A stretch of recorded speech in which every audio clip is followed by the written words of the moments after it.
Damos paso a la segunda parte de nuestra reunión de hoy. Ya está presente nuestro tercer disertante, el doctor Rosenkrantz, al que saludo. Estimado Carlos, ¿cómo estás? Doy paso al doctor Daniel Fernando Soria, miembro de la Suprema Corte de la Provincia de Buenos Aires, quien hará las presentaciones de rigor y protocolares que merece el caso, y les agradezco a los disertantes que han estado hasta aquí. Muchísimas gracias, doctor Soria, su palabra. Bueno, muchas gracias, buenas tardes. Estamos llegando al final del ciclo que comenzamos allá por mediados del mes de mayo, todos los jueves por la tarde. Como fuera señalado en aquella oportunidad, nos propusimos la tarea de abordar unos asuntos de la mayor relevancia institucional y hacerlo de una manera integral, acorde con los actuales retos que presenta el Estado de Derecho en nuestra sociedad. Nos habíamos planteado también enriquecer la clásica exposición de programas y de temas programados y hacerlo mediante la interdisciplina, la confluencia y el intercambio de las ideas, del contrapunto plural y abierto, del abordaje de la multiplicidad de las posiciones subjetivas, de los enfoques, del señalamiento e identificación de los matices y los puntos ciegos que ofrece el sistema jurídico. Pienso que, merced al invalorable aporte de todos los expositores, este espacio ha logrado esos objetivos, han sido, yo diría, amplia y provechosamente logrados. Hemos asistido, en efecto, a un rico intercambio entre administrativistas, constitucionalistas y procesalistas, reflexionando sobre temas comunes, aunque provengan de las más diversas escuelas, tendencias y orientaciones. No han trabajado en paralelo, sino enfocados en aspectos que los concernían en parte a todos. Se han puesto de relieve en este ciclo muchos temas vinculados al escrutinio constitucional de las normas, a la configuración actual del principio de división de poderes, el enjuiciamiento de las omisiones estatales, de las agencias administrativas, la tutela judicial en los procesos colectivos y estratégicos, el escrutinio oficioso de convencionalidad o de constitucionalidad de las normas, la posesión de la última palabra, la objeción mayoritaria, las vertientes dialógicas del control de constitucionalidad. Hasta hemos podido transitar por temas comparados como el enfoque de la emergencia y el juego sobre la limitación de derechos fundamentales en Italia o en el derecho español a cargo de catedráticos de esos países. En definitiva, debo agradecer a todos los que han participado por sus excelentes exposiciones. En este contexto se inscribe un muy valioso y destacable eslabón final del curso. Para ello contamos con la presencia del presidente de la Corte Suprema de Justicia de la Nación, el doctor Carlos Rosenkrantz, quien ha tenido la muy buena disposición de aceptar nuestra convocatoria y brindar una conferencia de cierre. Le damos por ello la bienvenida y vaya nuestro agradecimiento a su participación en esta actividad organizada por el Instituto de Estudios Judiciales de la Suprema Corte de Justicia de la provincia. Lo hará con un título más que sugerente: la Constitución, los jueces y la judicialización de la política. Pese a estar sobradamente conocido por todos sus antecedentes, haré una muy breve y sumaria referencia a ellos para cumplir las formalidades de las presentaciones, en este caso de nuestro conferencista de cierre. El doctor Carlos Rosenkrantz es abogado, egresado de la Universidad Nacional de Buenos Aires, con la mejor calificación. En el año 1984 se unió al grupo de trabajo del doctor Carlos Nino y su proyecto sobre democracia deliberativa. Es máster y doctor en ciencias jurídicas por la Universidad de Yale. Ha ejercido la profesión de abogado, fundando su estudio en el año 1990. Fue socio fundador, miembro y vicepresidente de la Asociación de los Derechos Civiles, la ADC, y rector de la Universidad de San Andrés desde el año 2008, hasta asumir las funciones en la Corte. Premio CONEX, galardonado en el año 2016 en Teoría y Filosofía del Derecho en el ámbito académico profesor titular de Filosofía de Derecho en la Facultad de Derecho de la UBA, profesor visitante de la Denver University, de la Universidad de Chile, de la Universidad de Richmond, Virginia, de la Universidad Pompeu Fabra, de Barcelona, profesor de Derecho Global en la Universidad de Nueva York, profesor de la Universidad de San Andrés. Es autor de numerosos libros, artículos y publicaciones, coautor de varios de ellos y coeditor y compilador. Desde el año 2016 se desempeña en la Corte Suprema de Justicia de la Nación, de la que es su presidente. Doctor Carlos Rosenkrantz, nuevamente gracias por su participación. Le damos el uso de la palabra.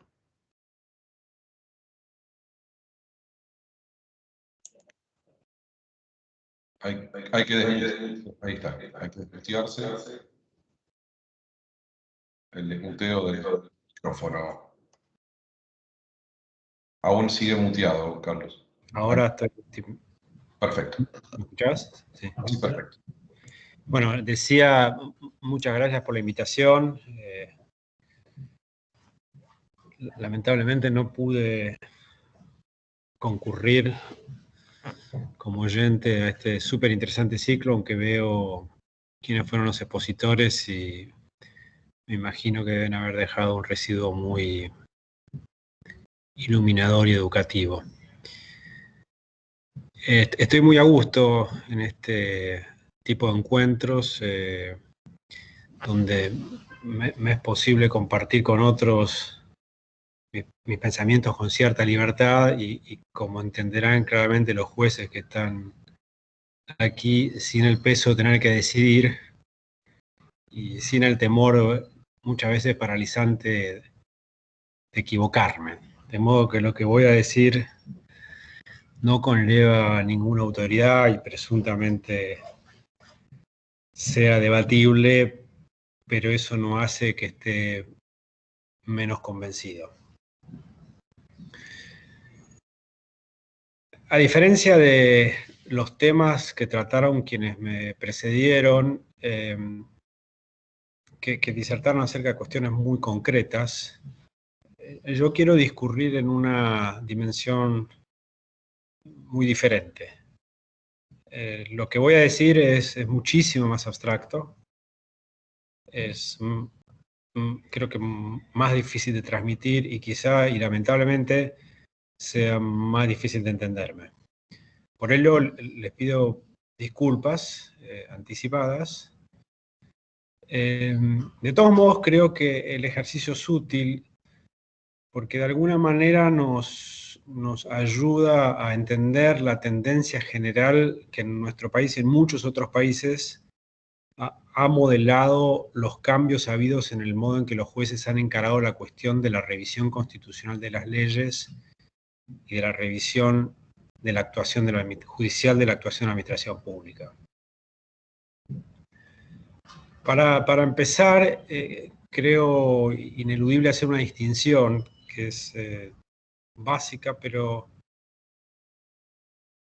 muchas veces muy olvidada, y creo que este olvido es en buena medida causa del problema al que me voy a referir. La distinción es la distinción entre la política y la justicia, o entre la política y el derecho, o mejor y más ilustrativamente puesto, la diferencia entre los problemas políticos y los problemas jurídicos.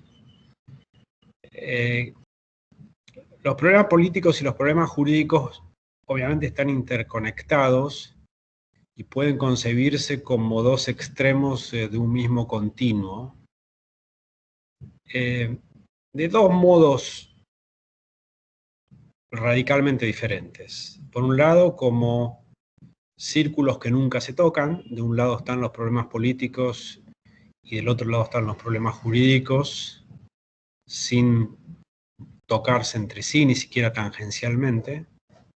Así de hecho pensaban los antiguos.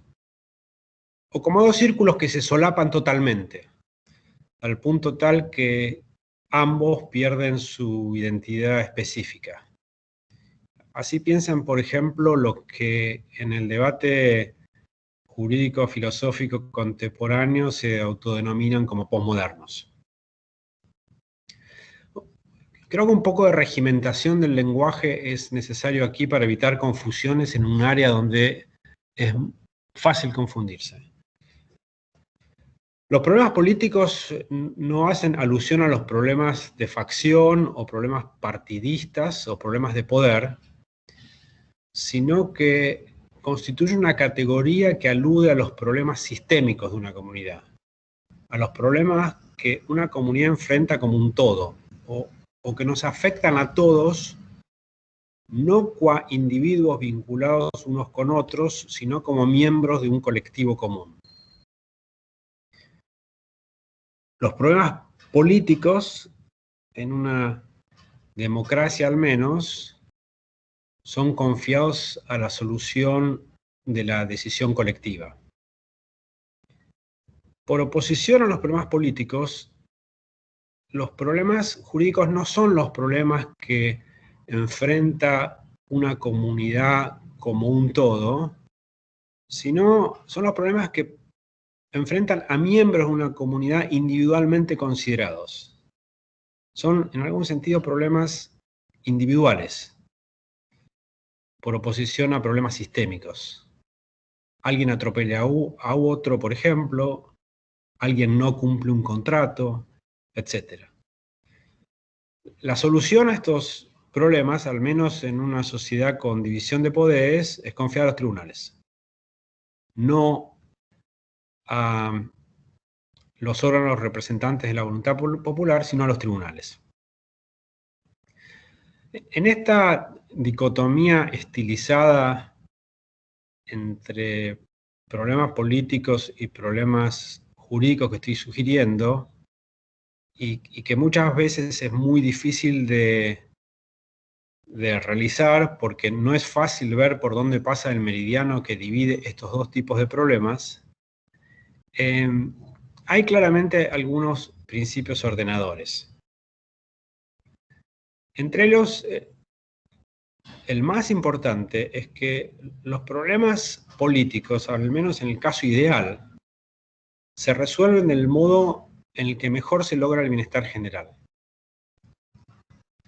Los problemas jurídicos, en cambio, nuevamente al menos en el caso ideal, no se resuelven o no se deben resolver del modo en que mejor se logra el bienestar general, sino del modo que mejor respeta los derechos. La famosa frase del primer Dworkin, los derechos son carta de triunfo que excepcionan, esto es, hacen imposible a la comunidad la posibilidad de perseguir el bienestar general a costa de dichos derechos, es seguramente una de las formulaciones canónicas mejor logradas para expresar lo que estoy tratando de transmitir. Los derechos excepcionan los objetivos sociales colectivos. La realización de los objetivos sociales colectivos es el modo en que debería resolver la política los problemas políticos. Los derechos es el modo en que debería resolver la justicia los problemas jurídicos. Esta dicotomía reguló el modo de pensar jurídico de Occidente durante mucho tiempo, pero se ha debilitado, y se ha debilitado a partir del descubrimiento, de la realización, de que muchos de los conflictos jurídicos, conflictos que presuntamente deberían resolverse de acuerdo con quién tiene el mejor derecho, requiere que pensemos en el bienestar general, porque los derechos en cuestión no son derechos que se conceden por razones individuales para, por ejemplo, proteger la autonomía, sino que se conceden porque es la mejor manera de maximizar el bienestar general. El derecho, por ejemplo, a la libertad de expresión. Uno puede concebir el derecho a la libertad de expresión como fundado en el valor de la autonomía personal, pero también lo puede concebir, como lo concibió, por ejemplo, el juez Brennan en el famoso caso New York Times versus Sullivan, como un medio para tener un debate público robusto. Y si uno lo concibe de este modo, es un derecho que concedemos no por razones individuales, sino por razones de bienestar general. Lo concedemos no porque es bueno para aquel a quien se lo concedemos, sino porque es bueno para todos. Concederlo es bueno para todos. Concederlo es sistémicamente bueno. Con esta distinción en mente, creo que es más fácil intentar hacer mi punto. El fenómeno que quiero resaltar es que, si bien no es idiosincrásico de la Argentina, sí se da aquí con mucha fuerza. Es un fenómeno que se ha producido no porque se ha advertido, como dije antes, que algunos derechos son concedidos en razón de que de ese modo se sirve mejor al bienestar general, sino porque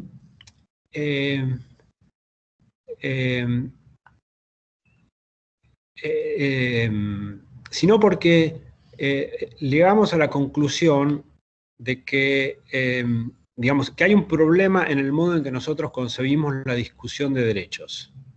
Por eso quizá el título correcto de mis palabras no debería ser, o en el título correcto no debería estar la expresión judicialización de la política, sino más bien la juridización de la política.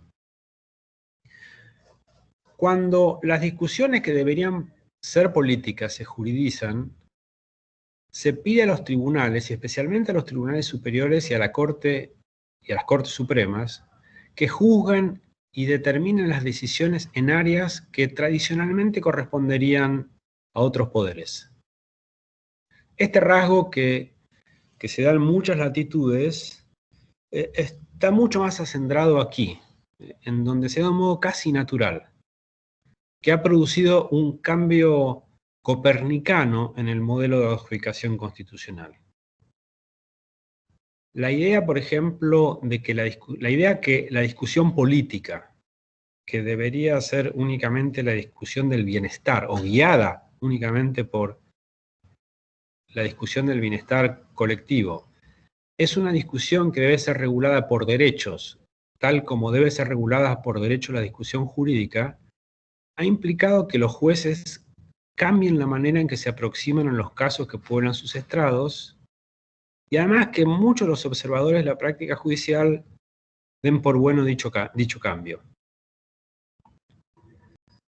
El desafío que tenemos hoy, y del que creo dependerá en buena medida el funcionamiento futuro de nuestras instituciones, requiere preguntarse si el modelo de adjudicación constitucional que se sigue de esta convicción, que juridiza lo que debería ser una discusión política regulada y moldeada, la convierte en una cuestión acerca de los derechos. La pregunta es si es normativamente aceptable, o más precisamente, si es aceptable y en última instancia compatible con la mejor concepción de un sistema democrático y constitucional. Esto es un sistema que, si bien debe permitir un espacio para la política, sin duda debe tener un espacio infranqueable para los derechos.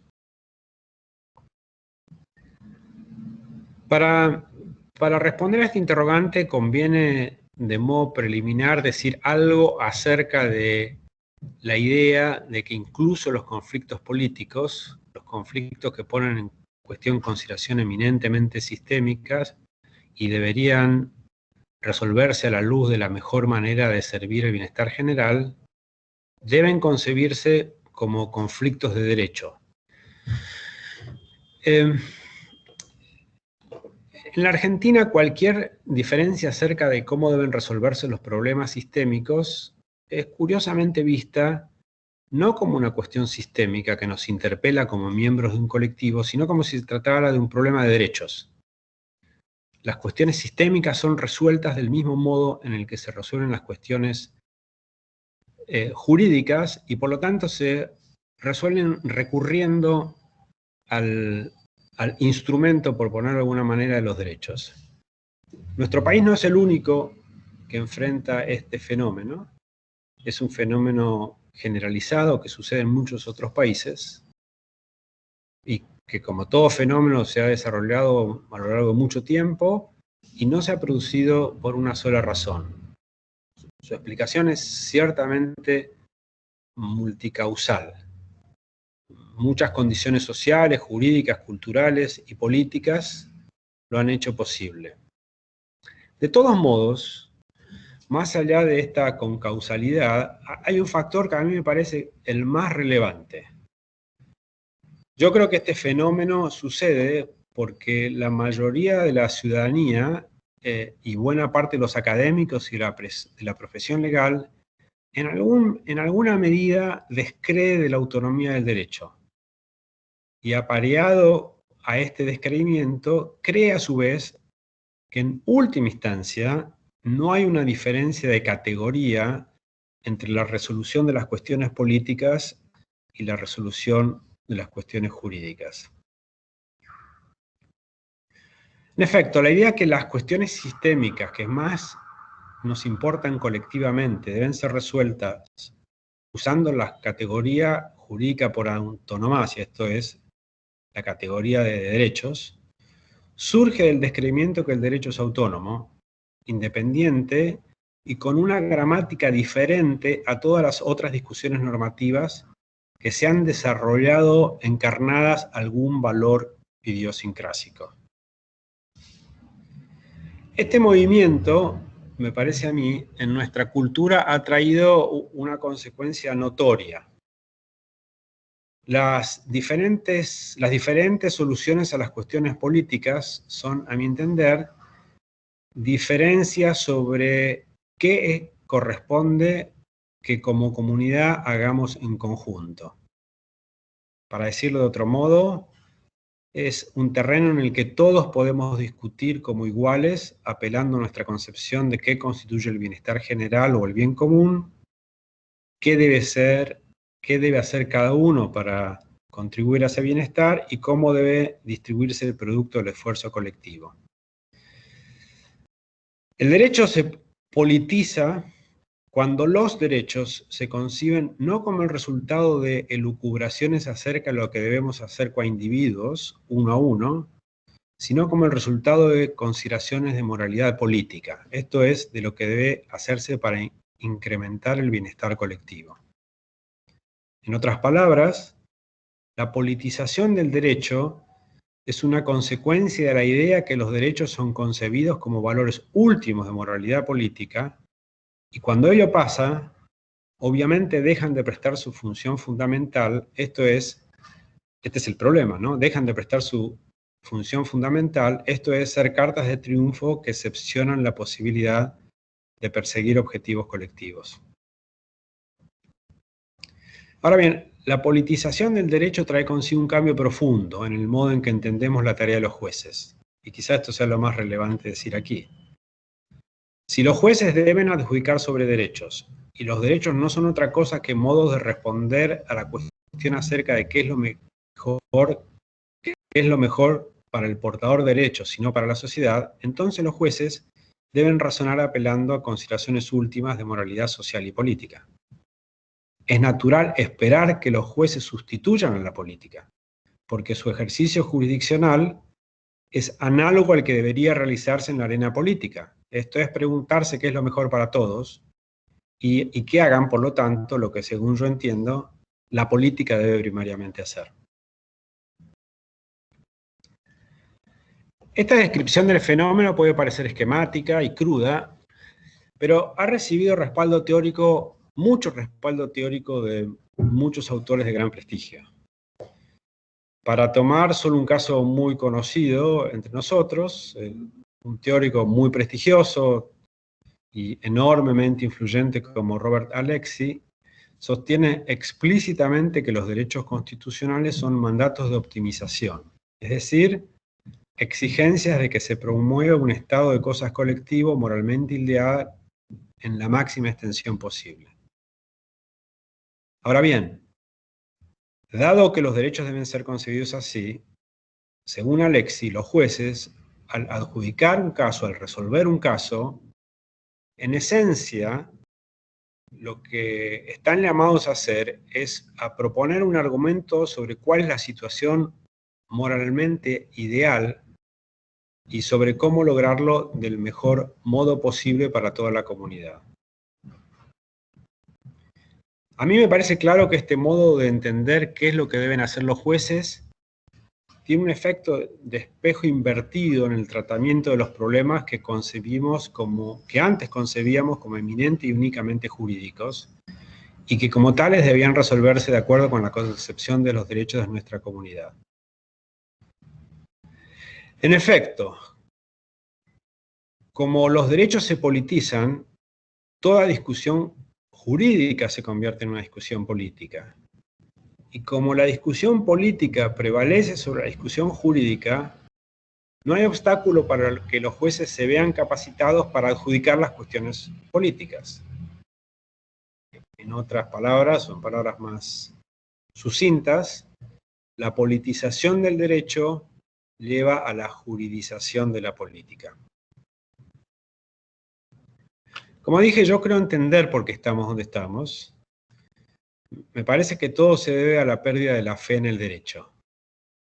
La politización del derecho y también la juridización de la política es el producto de la convicción de que el razonamiento jurídico y el razonamiento constitucional o el razonamiento en el derecho de una comunidad no se lo puede ver como un razonamiento autocontenido capaz de dar respuestas últimas a todo lo que nos toca resolver. La convicción es que el derecho y la Constitución en última instancia no tienen autonomía operativa, no pueden funcionar por sí, ni tampoco tienen autonomía justificatoria, pues no constituyen argumentos últimos acerca de lo que debe y lo que no debe hacerse por parte de los jueces. A mi criterio, la pérdida de la fe en el derecho es un grave error.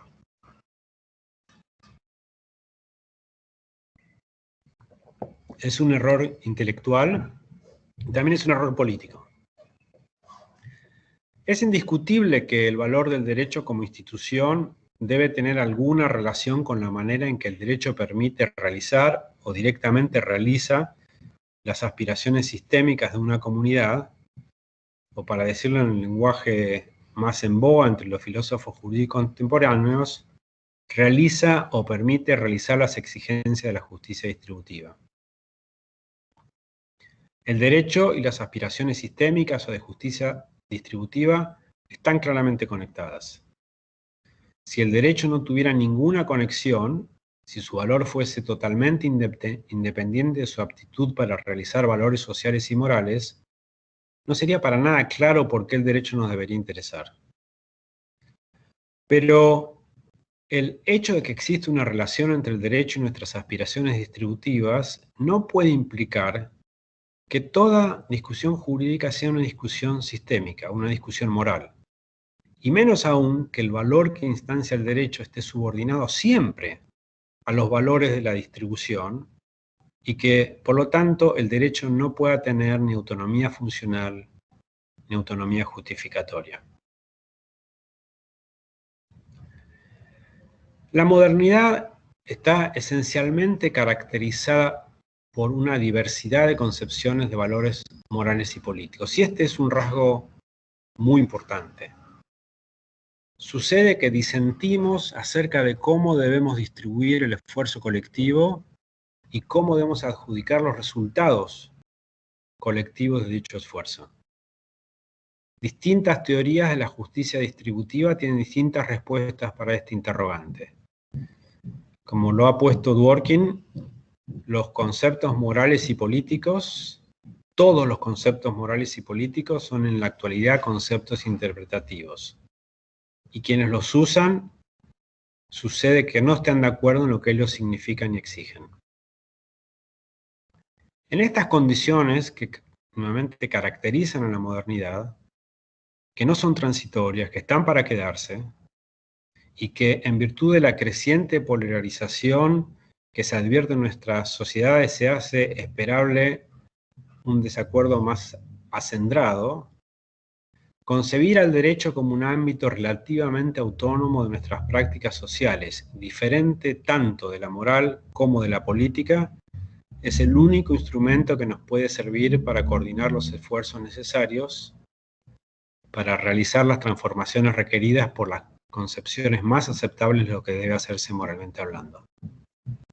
El derecho concebido como una dimensión autónoma de otras dimensiones valorativas es, en algún sentido, en un mundo diverso y desunido, lo único que nos puede unir. En otras palabras, en las condiciones de la modernidad, el derecho es un gran valor social porque es el único sustituto operativo de las consideraciones morales últimas acerca de las cuales sucede que no estamos de acuerdo.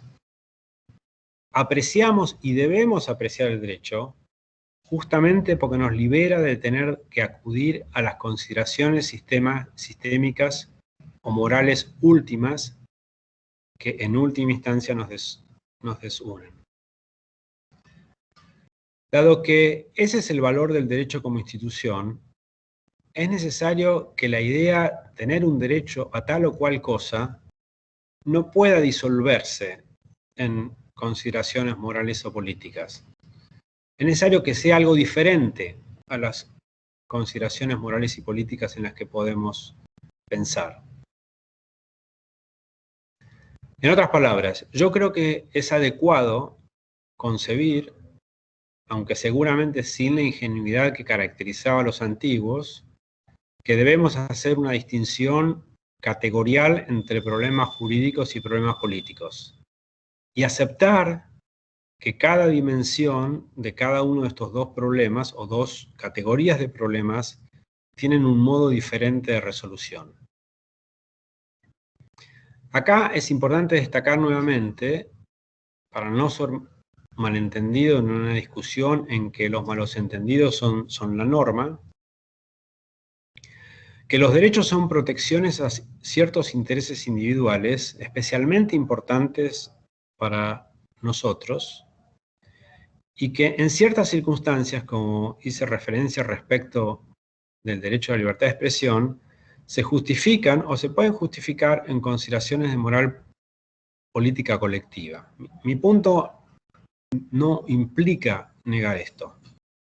Mi punto simplemente es que debemos entender que los derechos no son las consideraciones sobre las que se basan y en las que encuentran su origen, y por lo tanto no son las consideraciones siempre adecuadas para resolver los problemas que se nos presentan a nosotros los jueces.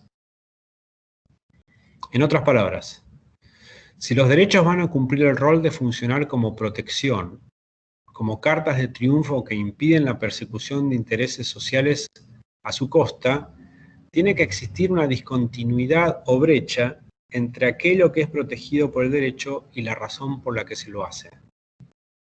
Es lo necesario, nuevamente, porque no estamos de acuerdo en consideraciones morales últimas, sistémicas o de moralidad. Las comunidades que están de acuerdo acerca de estas consideraciones no necesitan derechos. La pregunta obvia es entonces, ¿cuáles son nuestros derechos? ¿Y cómo hacemos para no politizar el derecho?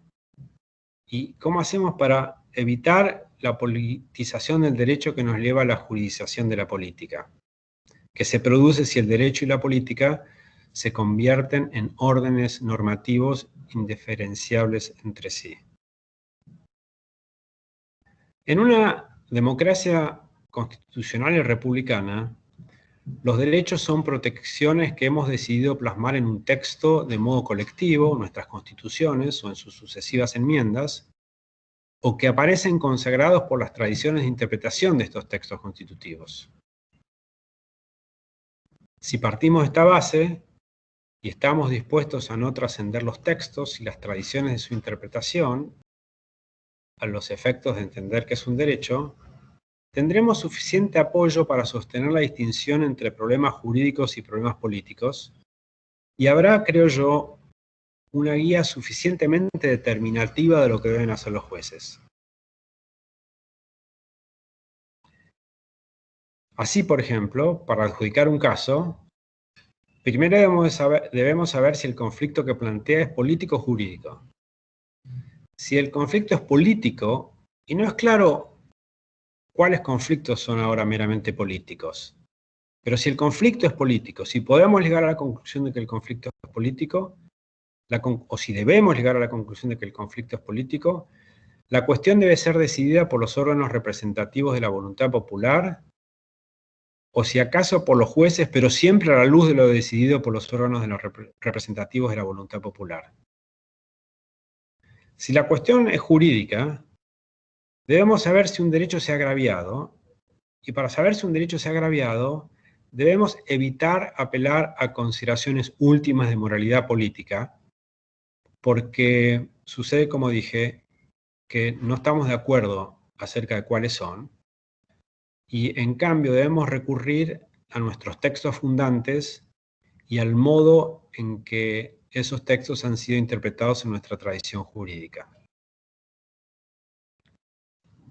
En otras palabras, para evitar la politización del derecho, y por reflejo, para evitar la juridización de la política, debemos empezar por negarnos a ver a los derechos constitucionales como los valores últimos de moralidad política, y debemos concebirlos, en cambio, como sustitutos operativos de dichos valores últimos para un mundo caracterizado por el disenso acerca de dichos valores.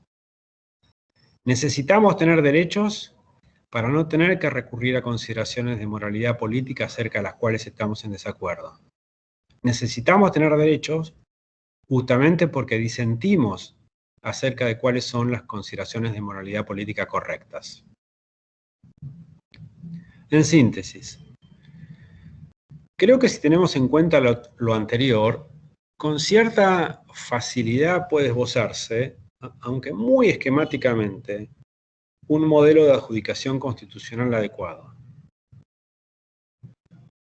Según este modelo, la primera responsabilidad de un juez es determinar qué dicen las reglas constitutivas de su comunidad respecto a la distinción entre conflictos políticos y conflictos jurídicos. La segunda responsabilidad es determinar qué dicen las reglas constitutivas de la comunidad acerca de cuáles son los derechos de sus integrantes. Para honrar ambas responsabilidades, se requerirá obviamente una teoría de la interpretación, que no puede ser la que más nos guste o la que nos deje sentenciar del modo más afín con nuestras convicciones personales, sino que necesariamente debe ser una teoría de la interpretación que haga completa deferencia a los textos fundantes y le dé sentido a los textos fundantes y a las tradiciones de su interpretación. Así, por ejemplo, si las reglas de nuestra comunidad son imprecisas o oscuras, los jueces deben solucionar los casos de un modo consistente y armónico con las normas claras y conocidas de nuestra comunidad, tal como ellas han sido identificadas a lo largo de nuestra historia, mostrando que dicha solución o se desprende de los textos aplicables, que pueden ser la Constitución o las leyes, o se siguen de las tradiciones comunitarias de su interpretación.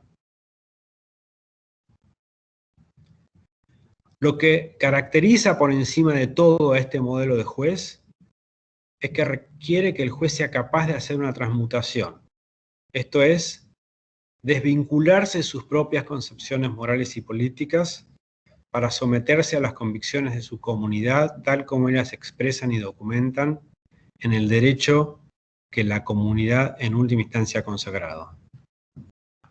La consecuencia esperable de este modelo es que de algún modo limitará o al menos ralentizará la confusión entre los ámbitos políticos y jurídicos. Y si lo hace, evitará tanto la politización de los derechos como la juridización de la política.